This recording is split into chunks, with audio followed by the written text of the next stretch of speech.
Hello everyone, कैसे हैं आप सब। अगर आप सूट कटिंग में काफ़ी झिझकते हैं या फिर डाउट रहता है कि कहीं कुछ बिगड़ ना जाए, तो अगर आप इस तरह से सूट की कटिंग करेंगे इन्हीं टिप्स और ट्रिक्स के साथ जैसे इनमें बताया है, तो एकदम परफेक्ट सूट जो है आपका सिल के तैयार होगा। सबसे पहले प्रॉब्लम आती है कि हम इस तरह से फ़ोल्ड कितना करें। तो ये जो हम फ़ोल्ड करते हैं डबल में, ये होता है हमारे पल्ले के हिसाब से। जितना हमें पल्ला रेडी करना है उसमें 1.5 से 2 इंच एक्स्ट्रा लें और फिर फ़ोल्ड करें। ये डबल पार्ट में है, दोनों पार्ट की हम एक साथ ही कटिंग करेंगे, इसलिए ये 4 फोल्ड में है। इस तरह से ऊपर निशान लगा लेंगे 1/2 इंच का, जिससे कि ये एकदम बराबर हो जाए। कोई भी पार्ट छोटा या बड़ा ना रहे, सभी एक समान हो जाए, जिससे आगे चल के कोई प्रॉब्लम ना आए। इसलिए हम इन्हें बराबर कर लेंगे। ये देखिए, ये 4 पार्ट हैं, हम दोनों पार्ट की एक साथ ही कटिंग करेंगे। ये जो निशान है ये बेसिक निशान है। पहला निशान जो है वो 7.5 इंच पर लगाया जाता है। इस तरह से निशान लगाकर उसे हम सीधा कर लेंगे और इस तरह से हम ऊपर शोल्डर पर ही रखना है, वहाँ से हम नहीं हटाएंगे और वहीं से सभी निशान लगाएंगे। ये दूसरा निशान 15 इंच पर। अब फिर से हम शोल्डर के ऊपर रखेंगे और 22 इंच पर हम निशान लगा लेंगे। ये देखिए, इस तरह से हम तीनों निशान लगा लेंगे। ये तीनों निशान चेस्ट, वेस्ट और हिप के हैं, जो कि बेसिक निशान है। अब जो चेस्ट का निशान लगाया है उससे 2.5 इंच नीचे हम जो अपर बस्ट और लोअर बस्ट का निशान लगता है वो लगाएंगे। अब हम सूट की रेडी लेंथ जितनी भी हमें तैयार रखनी है वहाँ पर हम निशान लगाकर इस तरह से इसे सीधा कर लेंगे और मोड़ने के लिए नीचे 1 से 1.5 इंच रखें। अगर सिलाई लगानी है तो 1 इंच काफ़ी है। तुरपाई करनी हो तो 1.5 से 2 इंच एक्स्ट्रा मार्जिन रखें। अब तीरा लेंगे। तीरा बहुत ही इम्पोर्टेंट है। तीरा गले पर डिपेंड करता है, गला छोटा है या बड़ा। अगर दोनों ही साइड से, बैक साइड और फ्रंट से हमारा जो गला है वो बड़ा है तो हम 6.5 लेंगे। अगर छोटा है तो हम 7.5 लेंगे। छोटे से मतलब है कि अगर 4.5 इंच से कम है गला तो 7.5 ही लिया जाएगा। हम जो बोट नेक, शॉर्ट नेक, बैन नेक या फिर कॉलर वगैरह के गले बनाते हैं उनमें 7.5 ही तीरा लिया जाता है, क्योंकि वो शॉर्ट नेक में आते हैं। अब हमने नीचे 7 इंच पर निशान लगाया है। ऊपर हमने 7.5 इंच पर लगाया था, तो नीचे 7 इंच पर 7.5 से 1/2 इंच कम करके हमने 7 इंच पर फ्रंट आर्म होल के लिए निशान लगाया है। ऊपर से 7.5, नीचे से 7 है। इस तरह से हम इसी निशान के ऊपर 1.5 इंच पर निशान लगाएंगे, जो कि बैक आर्म होल के लिए है, और इसे भी हम ऊपर की तरफ मिला देंगे। जो हमने तीरे का निशान लगाया था उसी से हम इसे एकदम सीधा मिला देंगे। इस तरह से हम फ्रंट आर्म होल की गोलाई देंगे और इसी तरह से हम बैक आर्म होल की भी गोलाई देंगे। जब हम इस तरह से आर्म होल की कटिंग करते हैं तो आर्म होल में अगर खिंचाव आता है या झोल आता है तो वो प्रॉब्लम सोल्व हो जाती है। अब गले का निशान लगाएं। जितना हमने गला रेडी करना है, जितना नेक रेडी करना है उस पर निशान लगाएं और आर्म होल की साइड से ½ इंच पर निशान लगाकर इसे उस गले वाले निशान से एकदम सीधा मिला दें। इससे हमारे शोल्डर डाउन हो जाएंगे। इन्हीं ट्रिक्स के साथ हम अपने सूट की जो प्रॉब्लम होती है उन्हें सोल्व कर लेंगे।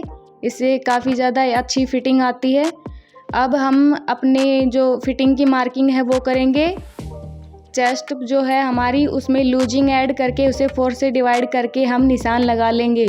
नीचे हमने चेस्ट का 9.5 पर निशान लगाया था, ये अपर बस्ट का निशान लगाएंगे तो हम 9.5 में से ½ इंच कम करके 9 इंच पर अपर बस्ट का निशान लगाएंगे। इससे हमारी फिटिंग में कोई भी झोल नहीं आएगा और एकदम परफेक्ट फिटिंग होगी और सूट का लुक भी काफ़ी अच्छा हमें देखने को मिलेगा। इसी तरह से हम जो कमर है उसकी भी मार्किंग करेंगे। इसी तरह से कमर में लूजिंग ऐड करके 4 से डिवाइड करके।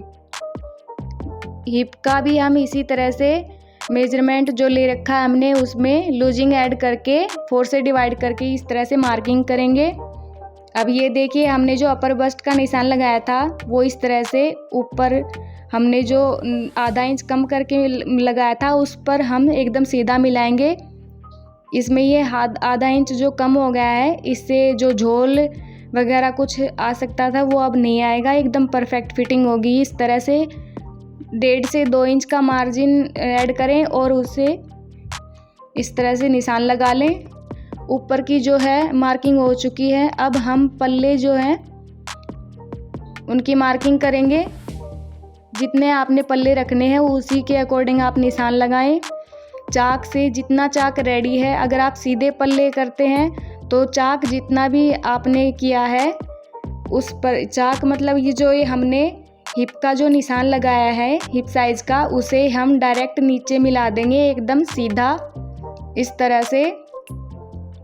और अगर आप इनकी जो चौड़ाई है अगर ज़्यादा रखने चाहते हैं, ज़्यादा घेर वाले आपको पल्ले पसंद है, तो जितना हमने हिप साइज़ पर निशान लगाया है उससे आप 1.5 से 2 इंच एक्स्ट्रा नीचे की तरफ इसकी चौड़ाई को ज़्यादा कर सकते हैं। इससे काफ़ी ज़्यादा अच्छा घेर आ जाएगा। इसी तरह से इसकी चौड़ाई को हम कम या ज़्यादा कर सकते हैं।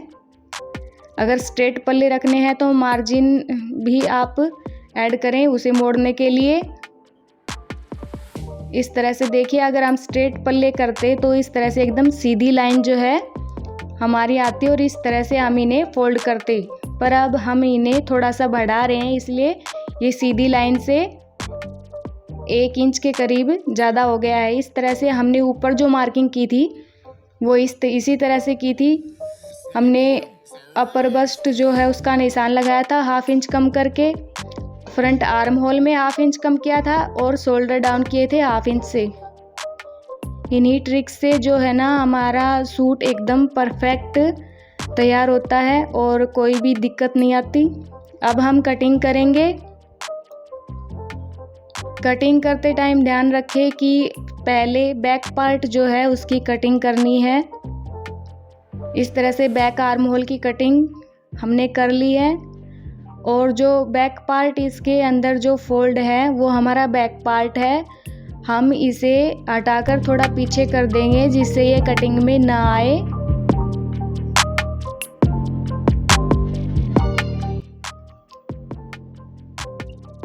इसी तरह से इतना फोल्ड करें कि ये कटिंग में ना आए और जब हम फ्रंट पार्ट की कटिंग करें तो ये पीछे ही रहे। अब फ्रंट जो आर्म होल है उसकी कटिंग कर लेंगे।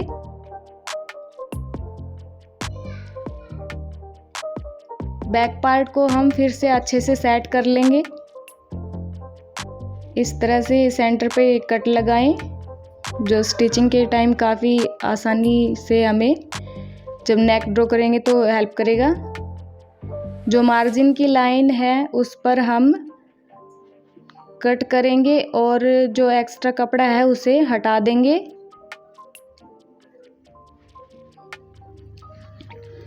अगर आप इसी तरह से जो कटिंग है वो करते हैं तो गारंटी है कि सूट एकदम परफेक्ट सिलने वाला है।